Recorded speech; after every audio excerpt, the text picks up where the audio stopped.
Announcements-wise, just for my class, I've posted another set of 40 multiple choice questions on AP Classroom. This is from the 2015 AP exam. These are the practice questions that go with them. There is stuff we didn't cover, so skip over those. Yeah, more practice was requested, there it is. And in 6 days, you will have your AP CSA exam at 1 p.m. Really make sure that your secure browser app is working.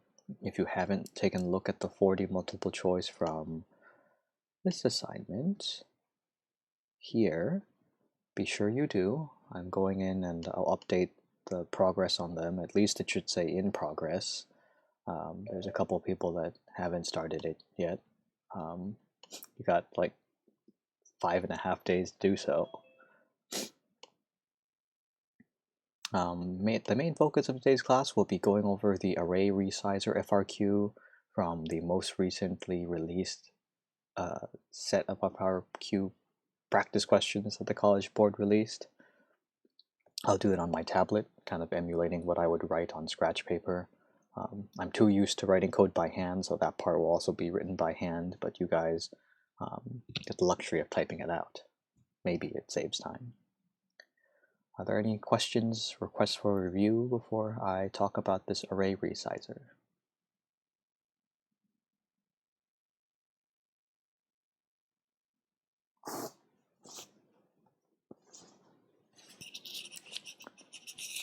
Okay.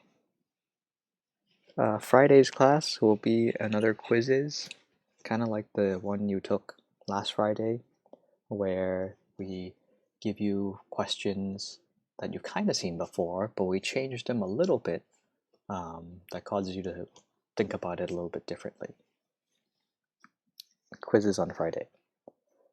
And if you are absent, maybe that's why there's less people. There's probably an AP exam happening right now that they all signed up for. Okay, I'm going to reshare my screen to my tablet. Hope that it works. Sometimes it likes to be finicky. All right. Let's see the array list question here. So here is the 2D array problem. Oh darn. The pencil isn't working, but the tablet is. Awkward. How about now? Dang it. Okay, pause. Technical cue. You should see a smiley face, and I think my recording picks up on it. So they give you a bunch of information up here. Reading through this, like, you should skim it. I don't know what part A and part B asked so far. When looking at this, it's like, oh, I have to write this function and this function. You probably go figure out what they do. Something with the 2D array. Figuring out something about zeros and not zeros. Okay, so we dive into the good stuff. Down here in part A, write a method is non-zero which returns true if and only if all elements in row R of a two-dimensional array 2D, are not equal to 0. So they give you a really helpful example. When you look at it, you have 3 columns and 4 rows. 4 rows, 3 columns. And this function that you're writing is non-zero row, takes in that 2D array as one argument, and it takes in a row number as the other. So you can see that in this first row, because that's index 0, that first array, 2, 1, 0, it returns false because you see at least 1, 0. Making sense of the examples, super important. Then you move on to the second one. At index position 1, that array returns true because there are no zeros. Okay, so on so forth. You see that in this third row, it's all 0, so it returns false. And then over here, last row, it returns true because they're all non-zero. Neat. Pretty straightforward. So down here, in this space, we are to write out our function for this. And I think I want to blot out this stuff so I have more space to write.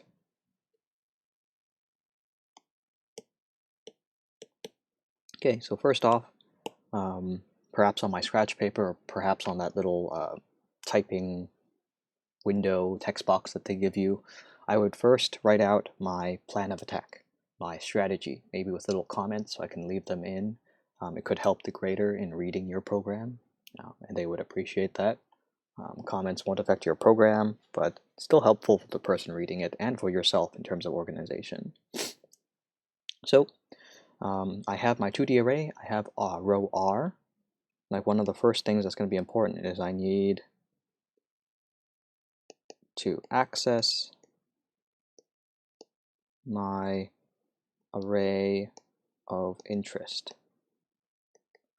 Specifically, I have to be able to get a row, get one row from 2D array. Once I have that array, you have to loop through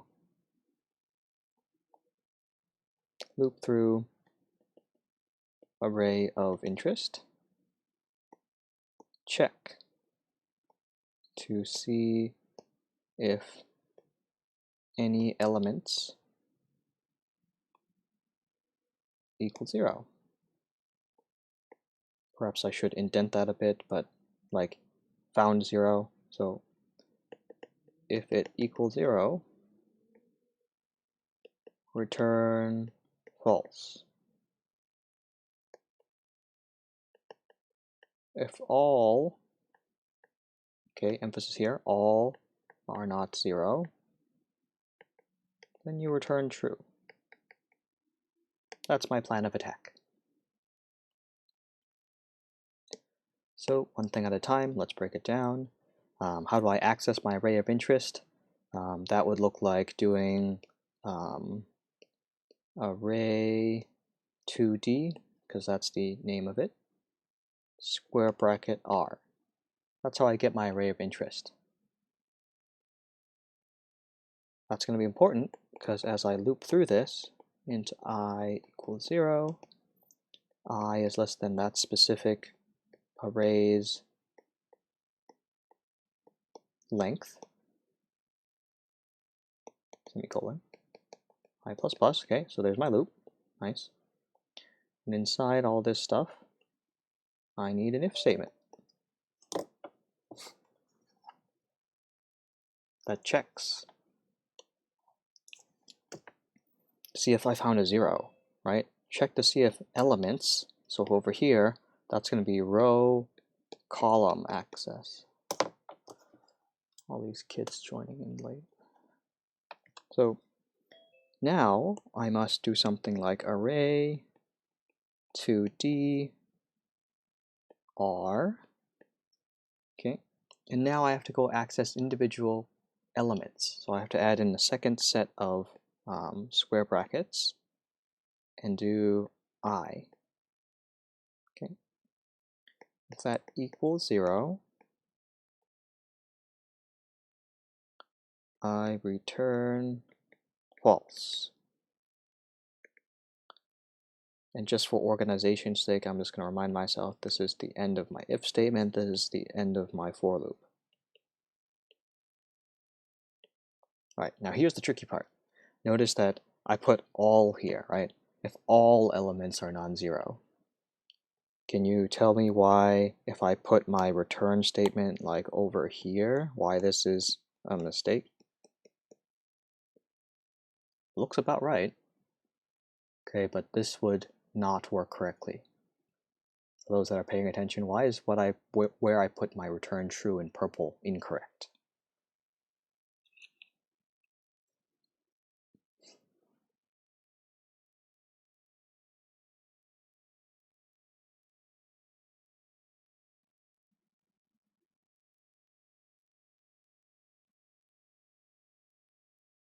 Right. What happens if it's still within the loop? Cool. It'll only go through the first thing. The program will automatically return true even if you do have a 0, which is absolutely wrong. So this one is a case of returning too early. So really the stuff in purple shouldn't be inside the loop, it should be outside the loop. At the very end, after you visited each element, that's when you're sure you've encountered no zeros. At that point, you can return true. Don't return true too early. And this should answer part A to this FRQ. Not so bad.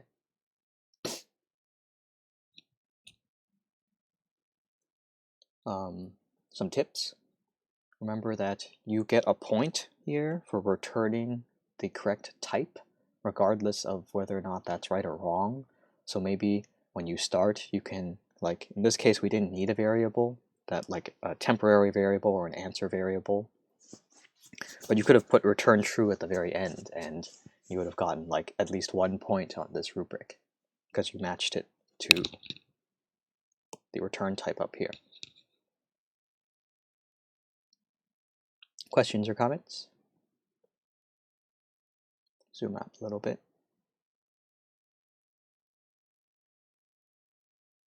Part B is a little bit more complicated. Builds on what we did in part A.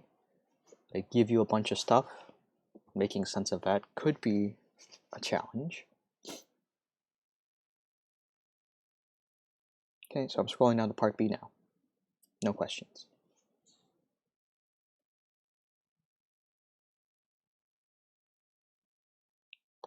Okay, part B. Where's the clean one? Here it is. Okay, here's part B.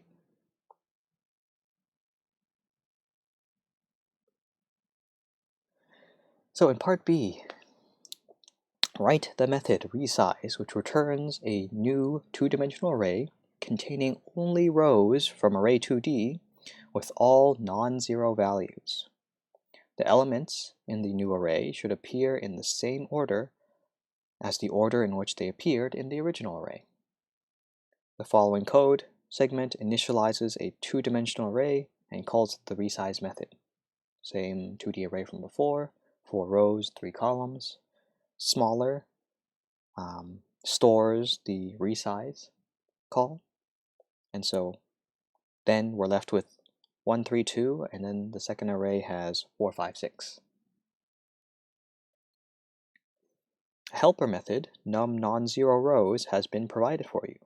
The method returns the number of rows in the two-dimensional array parameter that contains no zero values. That's going to be useful, saves us some time. Complete the resize method. Assume that is non-zero works as specified regardless of what you wrote in part A. You must use num non-zero rows and is non-zero row appropriately to receive full credit. Cool. I think I'm going to need a new page. All right, so let's begin and tackling this problem. In this little part, I'm going to scribble all over it so I have space, and I'm going to write my strategy up here. What are some comments? What are the steps I need to break this program down? So I organize it. I'm not going to dive into code immediately. Kind of like what I did for coding map problems. You know, I wrote little comments saying like, I need to do this, then I need to do this. Maybe include a question if you're unsure, like, oh, does it matter if I go off by 1? Should the length be -1? Something like that. Jot it down so you don't forget. Remember to comment things out instead of delete them. I wonder about the undo feature, whether that's present in your editor or not. Definitely comment so you can save stuff that you may need later. You are on a time crunch after all. Oh, and copy and paste. Definitely copy and paste. I don't have that ability when writing it by hand. Okay, so my plan of attack. So first, right, create smaller 2D array of proper length.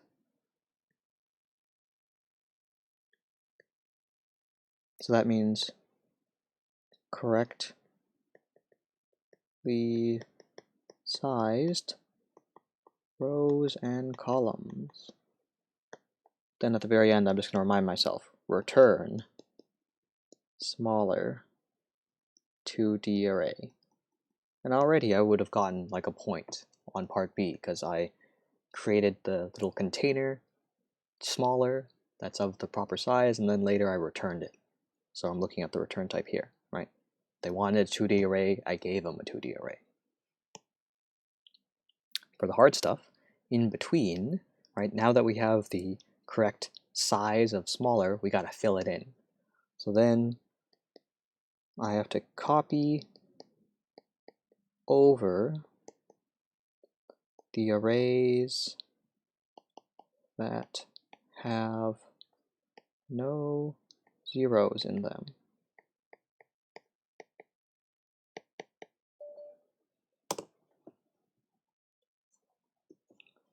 From array 2D into array, or into smaller array. Oops.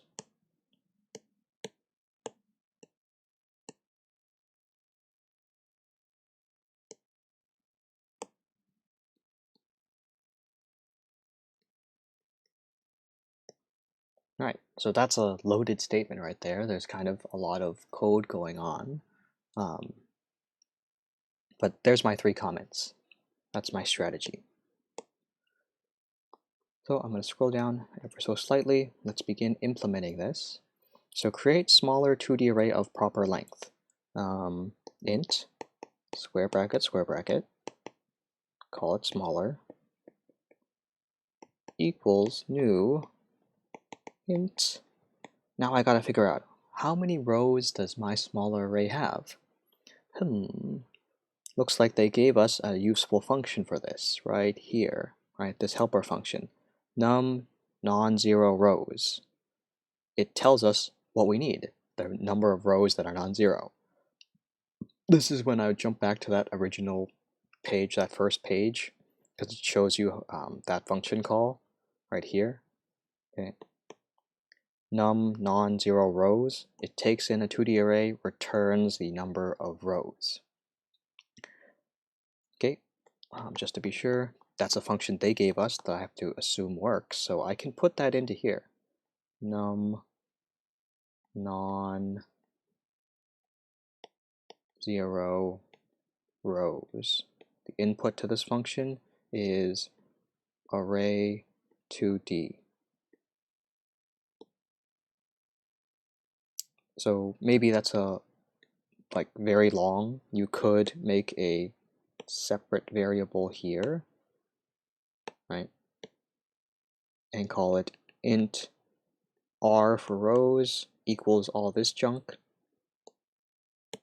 And now it looks like this, right? The length should be just like the PowerPoint slide, array 2D at a certain row dot length. There is a little assumption we make here, assuming that all the columns are of equal length here. I think that's a safe assumption to make. And I have to check with Mr. Simon like on Friday. Actually, that might be a little bit too late. I'll email him and get back to you on Friday on whether or not it's safe to make the assumption it's always going to have the same number of columns.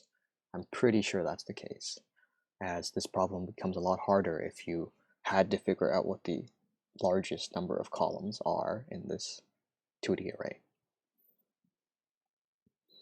All right, so here we've properly declared the small array. We have it of the correct length. I'm going to scroll down a bit, and at the bottom of my page, wherever I'm writing, I'm just going to return smaller, okay, to guarantee that point. So, right, at the top, I declared it, initialized it, bottom, I return. Easy points. Now, we dive into the hard stuff. This is when we copy over the arrays that have no zeros in them into the smaller array. So when I hear that, I have to first check to see if things have non-zeros. I'm going to need a for loop that goes through each of those rows. So array2d dot length. Okay, because I'm going through the rows, I need the size of my 2D array. This gets me the number of rows, array2d dot length, I++. Don't know how much space I'll need, so maybe I'll draw it like that. Once I'm there, and I have certain rows, I have to check, like, does the row have a 0 in it? That question sounds really familiar. Did I already write a function that does that for me? The answer there is yes. So if the, what's it called? Is non-zero row. That's from part A. Okay, array2d of I. Oops, sorry, go away. That's my if statement. So if it returns true, if it does have a 0 in it, right, then you do nothing. You may want to go back and kind of check, like, how does this work? Is non-zero row? If it contains a 0, this thing returns false. If it doesn't contain a 0, it returns true. So in this case, in the if statement, we assume that it's non-zero. So now we can begin the copying. Maybe I should put this one like over here. Okay, so the copying looks like smaller. Now here's where it gets interesting, right? I need to be able to store which row I'm at. And right now I don't have a variable for that, and it doesn't match up exactly with I either. I guess you could do some fancy variable stuff there, but I'm going to go back to it. So and as I'm writing this out, I'm thinking, wait, I can't copy whole arrays into arrays. I got to do so element by element. So what I wanted to do was something like array2d of I, right? Something like that. That's not legal. You have to do so element by element. So instead, let me shrink this stuff, okay, because we will need it, and move this down a bit. Okay, I have to write a for loop here.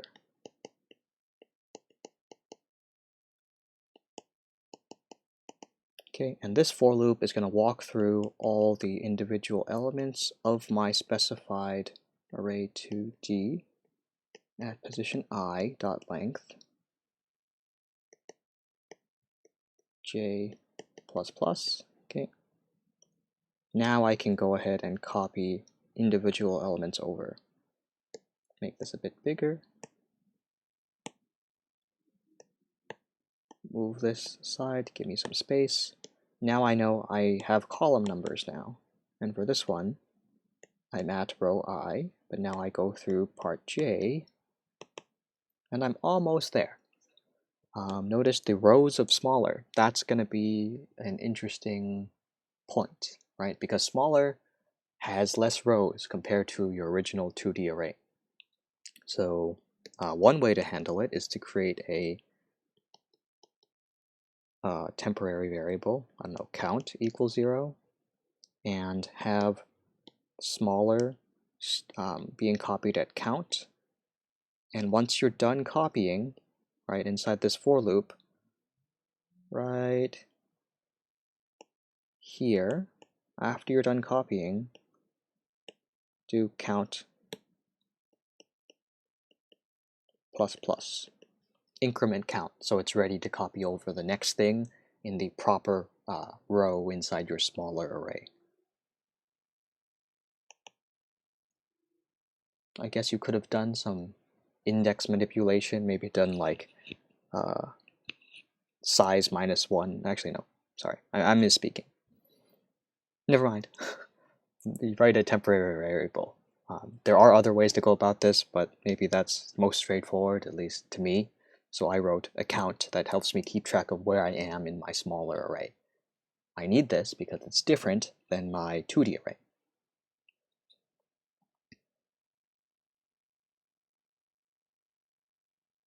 I think my squiggly braces are all balanced, and I think this is the code this is my answer to part B. A lot more going on there. In terms of the rubric, there would be more points awarded or weighted in part B. You have to write out more code, though it's more thinking compared to part A.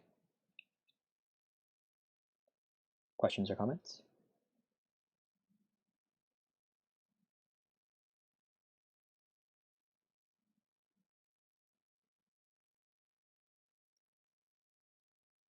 All right, so in like 20 or so minutes, I answered one FRQ. If you keep that pacing, you'll be pretty good, give or take 20-ish minutes each one.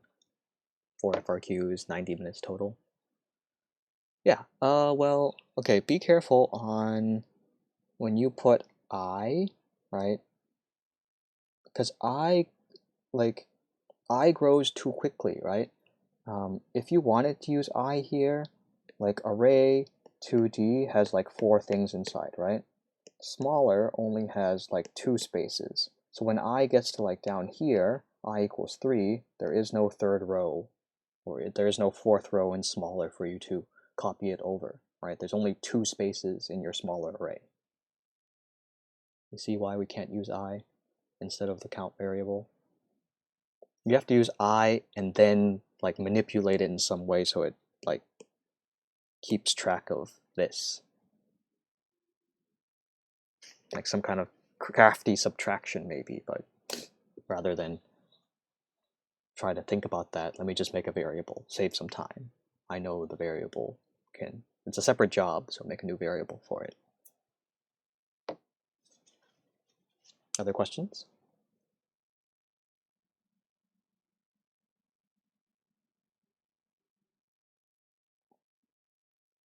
All right, so there's a bunch of practice. Progress checks are out there. Good luck. Email me for office hours. I'll try to reply back in a timely manner.